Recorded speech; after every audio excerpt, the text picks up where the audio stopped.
안녕하십니까. 7월 2일 목요일 아침입니다. 하나님의 풍성한 은혜가 오늘 우리 하루의 삶 가운데 함께 하시고 주님과 동행하며 놀라운 승리의 길 걸어가시기를 주의 이름으로 축복합니다. 오늘은 사도행전 8장 1절에서 3절까지의 말씀을 통해서 멈추지 않는 복음이라는 주제로 함께 은혜를 나누겠습니다. 먼저 성경을 보겠습니다. 사울은 그가 죽임당함을 마땅히 여기더라. 그날에 예루살렘에 있는 교회에 큰 박해가 있어 사도 외에는 다 유대와 사마리아 모든 땅으로 흩어지니라. 경건한 사람들이 스데반을 장사하고 위하여 크게 울더라. 사울이 교회를 참멸할새 각 집에 들어가 남녀를 끌어다가 옥에 넘기니라. 이 사도행전 7장에서는 스데반의 순교로 마무리가 되지요.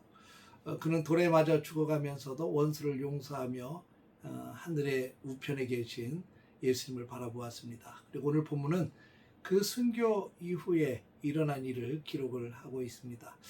사람의 눈에는 교회의 위기처럼 보여지는 순간입니다. 성도들은 두려움에 떨었고 믿음의 사람들은 전부 뿔뿔이 흩어졌고 교회는 큰 박해를 당했습니다. 그러나 하나님께서는 그 위기 속에서도 하나님의 뜻을 이루어가는 것을 오늘 성경을 통해서 보게 됩니다. 1절 말씀입니다. 사울은 그가 죽임당함을 마땅히 여기더라. 그날에 예루살렘에 있는 교회에 큰 박해가 있어 사도 외에는 다 유대와 사마리아 모든 땅으로 흩어지니라. 스데반의 순교는 단순히 한 사람의 죽음으로 끝나지 않았습니다. 그것은 예루살렘 교회를 향한 거센 박해가 시작이 되었음을 말합니다. 여기서 큰 박해라고 하는 표현은 매우 강력한 압박, 폭력을 의미합니다. 믿는다는 이유로 쫓겨나고 집을 떠나야 했고 생명의 위협을 받아야 됐습니다. 얼마나 고통스러웠을까요? 그런데 이 놀라운 사실은 박해가 교회를 사라지게 하지 못했다는 겁니다. 오히려 성도들은 유대와 사마리아 땅으로 흩어졌습니다. 예수님께서는 이미 말씀하셨죠. 오직 성령이 너희에게 임하시면 너희가 권능을 받고 예루살렘과 온 유대와 사마리아와 땅끝까지 이르러 내 증인이 되리라. 초대교회에서 예루살렘은 큰 부흥을 경험을 했습니다. 날마다 모였고 말씀을 배우며 교제했고 기쁨이 넘쳐났습니다. 똘똘 뭉쳐서 하나님의 은혜 속에서 재밌게 신앙생활을 했죠. 근데 하나님은 교회를 전 세상으로 보내시기를 원하셨어요. 사람들은 박해 때문에 흩어졌다고 생각했지만 하나님은 복음을 확장하기 위한 그런 과정으로 성도들을 파송을 하신 거죠. 우리의 삶에도 예상치 못한 변화가 올 때가 있습니다. 계획했던 일이 무너질 수도 있고 또 익숙한 자리를 떠나야 될 때도 있습니다. 그러나 믿음의 사람이 꼭 기억해야 될 것이 한 가지 있습니다. 하나님의 계획은 우리가 볼 때는 위기일 수 있지만 하나님께서는 하나님의 역사를 만들어가는 또 다른 새로운 기회라는 것을 우리는 꼭 기억할 필요가 있습니다. 초대교회는 흩어졌지만 무너지지 않았습니다. 오히려 더 넓게 퍼져갔던 것을 여러분 기억하십시오. 2절 말씀입니다. 경건한 사람들이 스데반을 장사하고 위하여 크게 울더라. 스데반은 교회의 소중한 일꾼이었습니다. 사도행전 6장에 사도들을 도와서 그 엄청난 교회의 구제사역 여러 가지 행정 전반 사무를 관장하는 일꾼을 뽑았고 거기에 뽑혔던 7집사 가운데 한 명이었죠. 설교도 잘했고 또 많은 사람들에게 복음을 잘 전했던 정말 소중한 일꾼이었습니다. 성령 충만했고 지혜가 충만했고 능력 있는 증인이었습니다. 그런데 스데반이 돌에 맞아 순교했습니다. 교회는 큰 충격에 빠졌죠. 오늘 본문은 경건한 사람들이 스데반을 장사하며 크게 울었다고 기록합니다. 근데 더 중요한 것은 슬픔 속에서도 믿음을 잃지 않았다는 사실입니다. 스데반은 죽었지만 복음은 죽지 않았습니다. 사람은 떠나도 하나님의 역사는 절대로 멈추지 않습니다. 교회의 역사들을 찾아보면 수많은 믿음의 선배들이 눈물 가운데 씨앗을 뿌렸습니다. 순교자의 피는 교회의 씨앗이 되었습니다. 고난은 복음을 막는 벽이 아니라 복음을 확장시키는 통로로 쓰임 받았던 것을 보게 됩니다.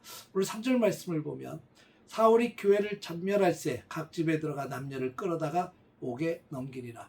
여기에 등장하는 사울은 훗날 사도 바울이 되는 사람이죠.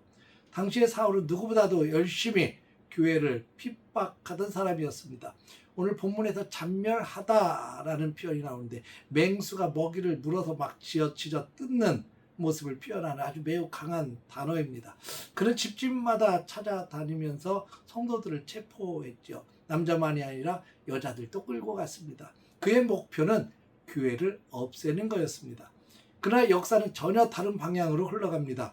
교회를 없애려고 했던 이 사울은 훗날 복음을 위해서 자신의 생명까지 바쳐가며 뛰는 하나님의 사도가 됩니다. 교회를 무너뜨리려고 했던 사람이 교회를 세우는 일꾼으로 변화가 됩니다. 이것이 바로 하나님의 역사입니다. 황제의 박해도 감옥도 칼도 복음을 절대로 멈추게 하지 못했습니다. 왜냐하면 복음은 사람의 일이 아니라 하나님의 일이기 때문입니다. 사도행전 8장 1절에서 3절은 위기의 장면처럼 보입니다.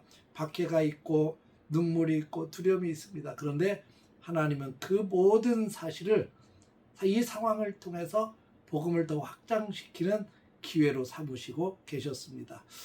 하나님께서는 고난을 사용하셔서 교회들을 세우시고 성도들을 보내시며 복음을 더욱더 확장시키셨습니다. 우리의 삶에도 예상하지 못하는 흔들림이 찾아올 수 있습니다. 하지만 믿음의 눈으로 바라보면 하나님은 지금도 일하고 계심이 보여지고 느껴집니다. 우리가 이해하지 못하는 순간에도 하나님은 선한 계획을 가지고 우리의 삶을 이끌어 가십니다. 그러므로 우리는 어떤 상황 속에서도 낙심하지 마십시오. 흩어져도 복음은 살아 있습니다. 눈물 가운데서도 하나님은 일하고 계십니다.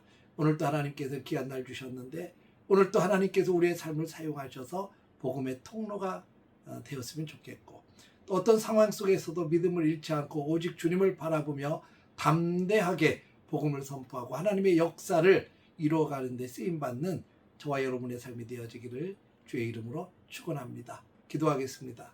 거룩하신 아버지 하나님, 스데반이 순교한 이후에 초대교회에 박해가 시작이 됐고 위기가 찾아왔지만 하나님께서 시작하신 이 복음의 역사는 절대로 멈추지 않았음을 믿습니다. 많은 사람들이 뿔뿔이 흩어졌지만 그것은 위기가 아니라 뿔뿔이 흩어진 곳에서 다시 교회를 세우시는 하나님의 역사였음을 믿습니다.